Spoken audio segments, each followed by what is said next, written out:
Sixth most common question: if Islam allows a man to have more than one wife, why does not Islam allow a woman to have more than one husband? As far as marrying women is concerned, the categories of women a man can marry is clearly specified in Surah Nisa, chapter 4, verse number 22 to 24. And it's mentioned in Surah Nisa, chapter 4, verse 24, that you cannot marry a woman who's already married. That means in Islam, a woman cannot have more than one husband. Before I give you the real reason, imagine there's already a scarcity of women finding husband. If a woman has more than one husband, this scarcity will increase. It will multiply the problem. Let's analyze what are the logical reasons that Islam prohibits a woman to have more than one husband. When a man has more than one wife, and if any child is born out of that wedlock, you can easily identify who is the father as well as who is the mother. But if a woman has more than one husband, and if a child is born, you can identify the mother, but you will not be able to identify the father. And if you go to admit that child in school, and if they ask you what is the name of the father, you may have to give two names. And today psychology, they tell us that identifying the parents is very important for a healthy childhood, especially the identity of the father.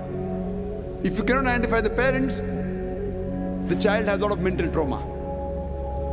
Today, after science has advanced, I'm aware that there is DNA testing and genetic testing where you can identify who is the father and who is the mother, though it's not very accurate. But even if I agree that maybe after a few years it becomes accurate, yet it has happened recently. All these years it wasn't there. And this is not the only reason why a woman is not allowed to have more than one husband. There are various other reasons. For example, today science tells us that a man is more polygamous in nature as compared to a woman. Today science tells us that because of the various behavioral and psychological changes that take place in a woman during menstrual cycle, she cannot do the role of multiple wives simultaneously. Whereas a man, he can do the role of multiple husbands simultaneously.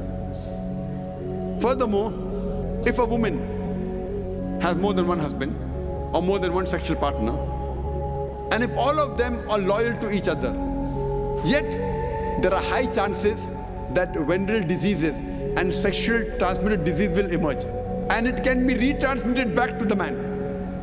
Whereas if a man, today medical science tells us that if a man has more than one sexual partner, has more than one wife, and if all of them are loyal to one another, there are hardly any chances of venereal diseases or sexually transmitted diseases emerging in them.